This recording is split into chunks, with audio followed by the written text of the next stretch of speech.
ధైర్యం, నమ్మకం, భరోసా, ఆ వైబ్రేషన్సే వేరు.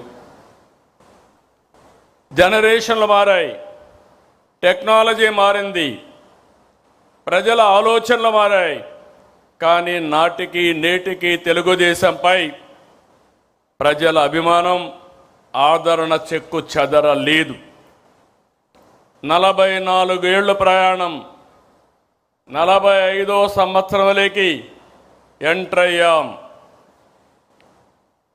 నిరంతరం ప్రజల కోసం, ప్రజాస్వామ్యం కోసం ఎన్నో పోరాటాలు చేశాం. దాడులు, హింస, హత్యా రాజకీయాలు, అరెస్టులు, అక్రమ కేసులు, వేధింపులు జరిగిన ప్రజా పోరాటాలు ఆపలేదు. నర అంతకులు పీకలు కోస్తున్న పసుపు సైనికులు జెండా వదలలేదు. ఓసారి చూస్తే చంద్రయ్య మెడ మీద కత్తి పెట్టి వాళ్ళు చెప్పినట్టు చేయకపోతే చంపేస్తామని బెదిరిస్తే జై తెలుగుదేశం, జై చంద్రబాబు అని ప్రాణాలు వదిలిపెట్టిన సంఘటన తెలుగుదేశం పార్టీకి ఒక స్ఫూర్తి. ఒక చంద్రయ్య, ఒక జల్లయ్య, నందం సుబ్బయ్య వంటి వందల మంది కార్యకర్తల బలిదానం వలన మనం ఈ అధికారాన్ని సాధించుకున్నాం.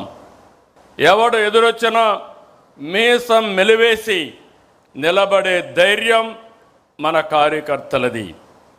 ఎన్టీఆర్ గవర్నమెంట్ని అప్రజాస్వామ్యంగా డిస్మిస్ చేసి అది ఒక చరిత్ర. 30 రోజులు తెలుగుదేశం పార్టీ నాయకులు ఉద్యమ సారథులయ్యారు. ప్రజా చైతన్యంతో ప్రజా జీవనాన్ని స్తంభింపజేశారు. భారతదేశ చరిత్రలో అది ఒకే సంఘటన. తిరిగి నందమూరి తారక రామారావు గారిని ముఖ్యమంత్రి చేసిన సంఘటన అది ఒక చరిత్ర. ఆక్రమంగా నన్ను జైల్లో పెట్టారు, లోకేష్ యుగళాన్ని అడ్డుకున్నారు. ఈ వేదిక మీద ఉన్న చాలామందిపై అరెస్టులు చేశారు, బాధితులనే నిందితులుగా చేశారు. అయినా ఏ కార్యకర్త, నాయకుడు తల వంచలేదు, వెనకడుగు వేయలేదు, పోరాటాలు ఆపలేదు. ప్రజాస్వామ్యం కోసం, ప్రజల కోసం నిలబడ్డాం. అందుకే 2024 ఇంత మనపు కూడా అనేక సార్లు పొత్తులు పెట్టుకున్నాం. కానీ మొన్న ఎన్నికల్లో మీరు చూస్తే మనం అందరం ఆలోచించుకున్న తర్వాత జనసేన పవన్ కళ్యాణ్ గారు ముందుగా వచ్చి వ్యతిరేక ఓటు తీరడానికి వీలు లేదు, కలిసి పనిచేయాలని అనౌన్స్ చేశారు. ఆ తర్వాత బీజేపీ కూడా ముందుకొచ్చి ఈ రాష్ట్ర పునర్నిర్మాణం జరగాలని 3 పార్టీలు కలిసి ఎన్డీఏ ఏర్పడ్డాం. మిత్రపక్షాలతో ఎన్నికలకు వెళ్ళాం. ప్రజలు ఆదరించారు, ఆశీర్వదించారు. పునర్నిర్మాణ బాధ్యత మనకు అప్పజెప్పారు. నేను చాలా ఎన్నికలు చూశాను. అలాంటివన్నీ మీరు చూస్తే 93% స్ట్రైక్ రేట్, 144% సీట్లు, అపోజిషన్కి ప్రతిపక్ష హోదా కూడా ఇవ్వకుండా పూర్తిగా మన మీద నమ్మకం పెట్టుకున్నారంటే ఇది ఒక చరిత్ర. ఆ చరిత్రను కాపాడుకునే బాధ్యత మన పైన ఉంది. ఎన్నికల కంటే ముందే చెప్పాను, గతంలో 3 సార్లు చేసిన అభివృద్ధిని, ఆనాడు ముఖ్యమంత్రిగా చేసిన అభివృద్ధిని ఈ ఒక్క టర్మ్లోనే పూర్తి చేస్తానని చెప్పాను. అందుకే పాలనలో ప్రోగ్రెసివ్గా వెళుతున్నాం. తెలుగుదేశం పార్టీ మూల సిద్ధాంతాలలో మహిళా సాధికారత ఉంది. నాటి నుంచి నేటి వరకు ఆడబిడ్డలకు ఆర్థిక గౌరవం, సామాజిక గౌరవం, రాజకీయ గౌరవం ఇచ్చింది తెలుగుదేశం పార్టీ. ఎన్టీఆర్ హయాంలో మహిళలకు ఆస్తి హక్కు నుంచి నేటి తల్లికి వందనం వరకు అనేక పథకాలు అమలు చేశాం. విద్యా ఉద్యోగాలతో పాటు స్థానిక సంస్థల్లో మహిళలకు రిజర్వేషన్లు పెట్టాం. మళ్ళీ హామీ ఇస్తున్నా, ఈరోజు మహానాడుని మహిళలకు అంకితం చేశాం. చట్టసభల్లో మహిళలకు 33% రిజర్వేషన్లు సాధిస్తాం. కేంద్రంతో కలిసి పనిచేస్తాం. నరేంద్ర మోడీ గారి నాయకత్వంలో తప్పకుండా ఒక చరిత్ర తిరగరాస్తామని మరొక్కసారి ఆడబిడ్డలందరికీ విజ్ఞప్తి చేస్తున్నా. మీ అవసరాలను గుర్తించి ఎన్నికల్లో పథకాలు ప్రకటించాం. అనేక ఆర్థిక ఇబ్బందులు ఉన్నాయి, మీకు ఇచ్చిన మాట నెరవేరుస్తున్నాం. ప్రతి బిడ్డను చదివించుకోవాలని తల్లుల ఆకాంక్షను అర్థం చేసుకుని తల్లికి వందనం కింద ఎంతమంది పిల్లలుంటే అంతమంది పిల్లలకు 15,000 చొప్పున తల్లి అకౌంట్లో వేస్తున్నామని చెప్పి కూడా నేను మీకు తెలియజేస్తున్నా. విద్య, ఉద్యోగం, ఉపాధికి వెళ్ళే ప్రతి ఆడబిడ్డకు చేయూత ఇవ్వాలని, ఆర్థికంగా వెసులుబాటు ఇవ్వాలని స్త్రీ శక్తి తెచ్చాం. నేడు ఉచిత బస్సు ప్రయాణం బిగ్ హిట్. ఎక్కడ పోయినా ఏ బస్సులో చూసినా నా ఆడబిడ్డలే కనపడుస్తున్నారు. వాళ్ళను చూస్తే నాకు ఎక్కడా లేనటువంటి సంతోషాన్ని ఇస్తా ఉందని చెప్పి కూడా నేను మీకు తెలియజేస్తున్నా. మహిళల వంటింటి కష్టాలు తగ్గించేందుకు నాడు గ్యాస్ కనెక్షన్ ఉచితంగా ఇచ్చాం. నేడు ఉచితంగా 3 సిలిండర్లు సంవత్సరానికి ఇస్తున్నాం. 1,00,000 మంది మహిళలను పారిశ్రామికవేత్తలను చేశాం. మరో 5 లక్షల మంది లక్ష్యంగా పెట్టుకున్నాం. స్వయం ఏపీతో బ్రాండింగ్ కూడా చేస్తున్నాం. మహిళల రక్షణకు అత్యంత ప్రాధాన్యత ఇస్తున్నాం. ఆడబిడ్డలపై అకృత్యాలకు పాటుపడితే ఎవరైనా ఆడబిడ్డల జోరుకొస్తే అదే చివరి రోజని నిరూపించాం. కంటిన్యూ కూడా చేస్తాం. గంజాయి, డ్రగ్స్పై అత్యంత కఠినంగా ఉన్నాం. సోషల్ సైకోల తాట తీసి మహిళల ఆత్మగౌరవాన్ని కాపాడుతాం, నిలబెట్టుకుంటాం. మొన్నటి విజయంలో మహిళలదే కీలక పాత్ర. దానికి గౌరవంగా మరొక్కసారి విజ్ఞప్తి చేస్తున్నా, ఈ మహానాడుని మా ఆడబిడ్డలకు అంకితం చేస్తాం. మహిళా మహానాడుగా ముందుకెళ్తాం. మనం ఏ ఆలోచన చేసినా, ఏ సంస్కరణ తెచ్చినా, ఏ పాలసీ అమలు చేసినా అది యువత కోసమే.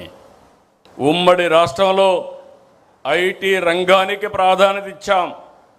సాధారణ రైతు బిడ్డ నుంచి కార్మికుడి పిల్లల వరకు ఐటీ రంగంలో అవకాశాలు అందిపుచ్చుకున్నారు. ఒక్క పాలసీతో లక్షల కుటుంబాల్లో వెలుగులు నింపాం. నేడు దేశ విదేశాల్లో ఐటీ రంగంలో మన బిడ్డలు సాధించిన విజయాలు చూస్తే ఆనందం కలుగుతుంది. ఇది తెలుగు జాతికి గర్వకారణం. నాటి విజన్ 2020, నేటి స్వర్ణాంధ్ర 2047 యువత కోసమే. నేను ఒకటే విజ్ఞప్తి చేస్తున్నా, యువగళం కింద ఆనాటి జనరల్ సెక్రటరీ, ఈరోజు వర్కింగ్ పార్టీ ప్రెసిడెంటు రాష్ట్రమంతా తిరిగారు. యువగళంలో నిర్దిష్టమైన హామీలు ఇచ్చారు. ఈ ప్రభుత్వం ఇచ్చిన హామీల కంటే ఎక్కువ అమలు చేయడానికి సిద్ధంగా ఉన్నాం. నేను మళ్ళీ విజ్ఞప్తి చేస్తున్నా, teenagers, gen alpha, gen Z, ఈ ముగ్గురికి విజ్ఞప్తి చేస్తున్నా, మీ ఆలోచనలు మీ మైండ్లో ఏమున్నాయో దానికంటే బియాండ్గా తెలుగుదేశం పార్టీ ఆలోచిస్తున్నాం, ముందుకు తీసుకెళ్తాం. నాడు ఒక్క ఐటీనే యువత తలరాత మార్చింది, తలసరి ఆదాయం పెంచింది, జీవన ప్రమాణాలు పెరిగాయి, అసమానతలు తగ్గాయి. నేడు అంతకు మించి అవకాశాలు కల్పిస్తున్నాం. ఏఐ, క్వాంటమ్, డేటా సెంటర్లు, IT, space, aerospace, drone, defence, electronics, automobile, semiconductor. మీరు ప్రపంచంలో ఏ టెక్నాలజీ ఉన్నా దానికి చిరునామాగా ఆంధ్రప్రదేశ్ ఉంటుంది. అది నా హామీ. ఇంకొక పక్క గ్రీన్ ఎనర్జీ, రెన్యూవబుల్ ఎనర్జీ కూడా ముందుకెళ్తున్నాం. 23 నెలలు 23 లక్షల కోట్ల రూపాయలు పెట్టుబడులు. ఇవి పూర్తయితే 23 లక్షల మందికి ఉద్యోగాలు. ఆ రోజు చెప్పింది 20 లక్షల మందికి ఉద్యోగాలు ఇస్తాన్నాం. ఇప్పటికే మనం చేసుకున్న ఎంఓయూలన్నీ పూర్తి చేసి 23 లక్షల ఉద్యోగాలు వస్తాయి. నేను మాట చెప్పడం కాదు.